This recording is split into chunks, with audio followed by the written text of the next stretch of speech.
আসসালামু আলাইকুম। আশা করি নিশ্চয়ই ভালো আছেন। তো স্বাগত জানাচ্ছি আরো একটা নতুন এনালাইসিস ভিডিওতে।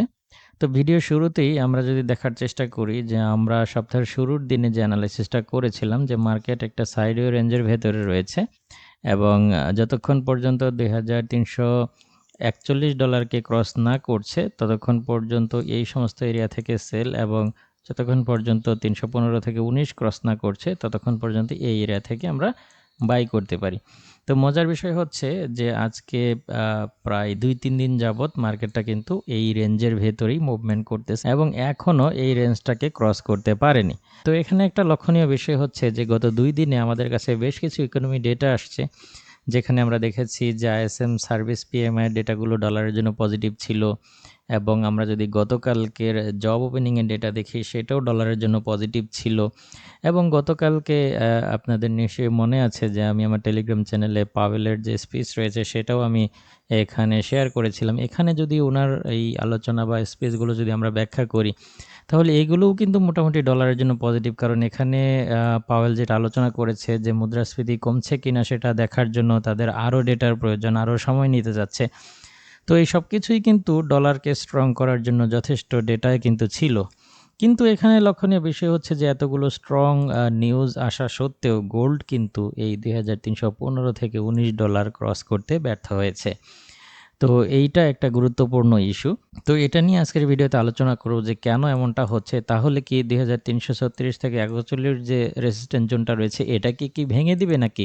এই সব কিছু আজকের ভিডিওতে আমরা বোঝার চেষ্টা করব। তার আগে যদি আমরা ইকোনমিক ক্যালেন্ডারটা দেখি তাহলে দেখতে পাচ্ছি যে আজকে বেশ কিছু গুরুত্বপূর্ণ ডেটা কিন্তু রিলিজ হবে। যেমন এখানে আমরা যদি দেখি তাহলে আমরা দেখতে পাচ্ছি যে এক্সপোর্ট ইম্পোর্টের কিছু নিউজ রয়েছে এবং একই সাথে আজকে কিন্তু জবলেস ক্লেমসের ডেটাগুলো রিলিজ হবে। ওকে, এবং এখানে আমরা দেখতে পাচ্ছি যে S&P গ্লোবাল সার্ভিস পিএমআই ডেটাও কিন্তু আজকে রিলিজ হবে এবং আরও উল্লেখযোগ্য যে বিষয়টা রয়েছে সেটা হচ্ছে নিচের দিকে, অর্থাৎ আজ রাত ১২টার পরে কিন্তু এখানে FOMC মিনিট প্রকাশ পাবে। এটাও কিন্তু অনেক গুরুত্বপূর্ণ ভূমিকা পালন করবে মার্কেটের জন্য। তো এবং আমরা জানি যে এই শুক্রবারে আমাদের এনএফপি ডেটাও কিন্তু রিলিজ হবে। তো একটা ব্যস্ত ইকোনমিক ক্যালেন্ডার কিন্তু রয়েছে আমাদের হাতে। তো এই যখন পরিস্থিতি তখন আমরা জানি যে জবলেস ক্লেমসের ডেটাগুলো কিন্তু প্রায় বেশ কয়েক সপ্তাহ যাবৎ কিন্তু ডলারের জন্য নেগেটিভ আসতেছে। তো এখানে আজকে যেটা প্রত্যাশা করা হচ্ছে এইটাও কিন্তু মোটামুটি নেগেটিভ প্রত্যাশা করা হচ্ছে। তো এখানে যে ডেটাটা আসছে এটা যদি আসে তাহলে কিন্তু ডলার আরও বেশি দুর্বল হয়ে পড়ার সম্ভাবনা রয়েছে। অন্যদিকে এখানে আমরা যদি দেখি তাহলে S&P গ্লোবাল সার্ভিস পিএমআই ডেটাগুলো কিছুটা পজিটিভ আশা করা হচ্ছে। তো ডেটা টেবিলে আজকে কিন্তু একটা মিক্সড ডেটা দেখা যাচ্ছে। তো আমরা বোঝার চেষ্টা করব ডেটা রিলিজ হওয়ার পরে আসলে কী ধরনের ডেটা আসে এবং সেটার উপর ভিত্তি করে পরবর্তীতে আমরা একটা সিদ্ধান্ত নিব। কিন্তু এখানে আমরা যদি দেখি যেমনটা বলছিলাম যে এতগুলো ডলারের জন্য পজিটিভ নিউজ আসা সত্ত্বেও মার্কেট কেন ২,৩১৫ থেকে ২,৩১৯ ক্রস করতে ব্যর্থ হলো। তো এখানে আমরা যদি বলি তাহলে এক কথায় বলতে হবে যে ভূরাজনৈতিক উত্তেজনা। আপনারা জানেন যে নতুন করে ইসরায়েল লেবানন সীমান্তে কিন্তু একটা যুদ্ধ পরিস্থিতি তৈরি হয়েছে এবং এখানে নতুন করে একটা সংঘাত তৈরি হতে পারে এবং এটা যে মধ্যপ্রাচ্যের যে বর্তমান যে উত্তেজনা রয়েছে এখানে হচ্ছে আরও নতুন করে একটা অস্থিরতা তৈরি হতে পারে। এসব কিছু মিলিয়ে এই যুদ্ধ পরিস্থিতির কারণেই মূলত গোল্ড কিন্তু বুলিশ প্রেসার পাচ্ছে। তো এই যখন পরিস্থিতি একই সাথে কিন্তু আমরা দেখতে পাচ্ছি যে ফ্রান্সের যে একটা রাজনৈতিক অস্থিরতা তৈরি হয়েছে সেটাও কিন্তু এখানে প্রভাব রাখছে। তো এই সব কিছু মিলে আসলে ভূরাজনৈতিক উত্তেজনাকে কেন্দ্র করেই মূলত গোল্ড যেটা গোল্ডের যে ডাউন ট্রেন্ড যেটা সেটা সীমিত হচ্ছে। মার্কেট খুব বেশি ডাউন হচ্ছে না এখানে, অর্থাৎ সেলাররা খুব বেশি একটা আত্মবিশ্বাসী মার্কেটে হতে পারছে না।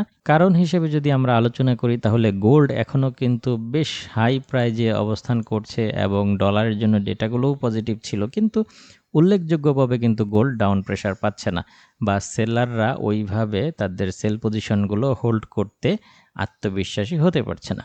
তো সেই হিসেবে ডলারের জন্য যে কোনো ধরনের ছোটোখাটো একটা ব্যাড নিউজ হলেই মার্কেট কিন্তু ২,৩৩৬ থেকে ২,৩৪১ ডলারের যে রেসিস্ট্যান্স জোনটা রয়েছে এটাকে ভেঙে দিতে পারে এবং এটাকে যদি ভেঙে দেয় তাহলে মার্কেট ২,৩৬০ ডলারের আশেপাশে উঠে যাবে। আর 2360 ক্রস করতে পারলে আরও উপরে ওঠার সম্ভাবনা তৈরি হবে।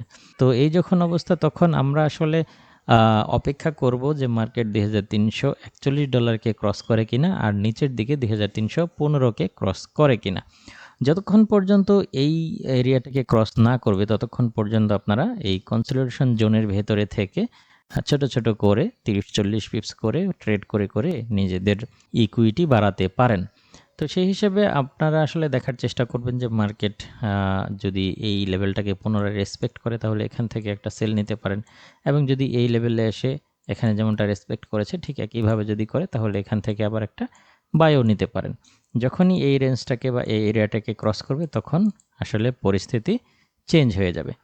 তো সেই হিসেবে আমি এখানে যদিও নোট করা রয়েছে প্রাইসটা আপনারা দেখতেই পাচ্ছেন, তো এই এরিয়াগুলো থেকে বাই সেল করতে পারেন।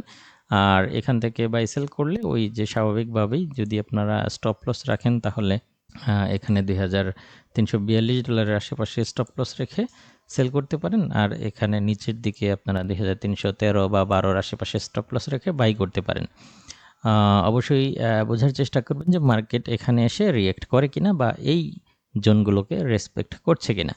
তো এই হচ্ছে অবস্থা। আশা করি বুঝতে পেরেছেন যে মার্কেট কেন এই রেঞ্জগুলোকে ক্রস করছে না এবং এতগুলো পজিটিভ নিউজ আসা সত্ত্বেও মার্কেট কেন ডাউন হচ্ছে না ইত্যাদি বিষয়গুলো নিয়ে ইতিমধ্যেই আলোচনা করেছি। আরেকটা কথা না বললেই নয়, সেটা হচ্ছে যে মার্কেটের অ্যানালাইসিস বা যে কোনো সময় যে কোনো ধরনের পরিবর্তন আসতে পারে, এটা সবসময় ভিডিওর মাধ্যমে আপডেট দেওয়া সম্ভব না। তাই আমার টেলিগ্রাম চ্যানেলে জয়েন হয়ে নেবেন, ভিডিও ডিসক্রিপশনে লিঙ্ক পেয়ে যাবেন। এছাড়াও ফেসবুক থেকে যারা দেখছেন তারা পিন কমেন্টে লিঙ্ক পেয়ে যাবেন। মার্কেটের যে কোনো ধরনের আপডেট বা মার্কেটের বড় ধরনের কোনো নিউজ আসলে সেটা আমি অবশ্যই আমার টেলিগ্রাম চ্যানেলে শেয়ার করে থাকি। তো এই হচ্ছে পরিস্থিতি আজকের। এই ছিল আজকের অ্যানালাইসিস। এই সেটআপ অনুযায়ী আপনারা আপনাদের ট্রেডগুলো খুব সুন্দরভাবে ম্যানেজ করবেন এই প্রত্যাশায় আজকের ভিডিও এখানেই শেষ করছি। দেখা হবে পরবর্তী কোনো ভিডিওতে অন্য কোনো টপিক নিয়ে। সেই পর্যন্ত আপনি ভালো থাকুন, সুস্থ থাকুন। আল্লাহ হাফেজ।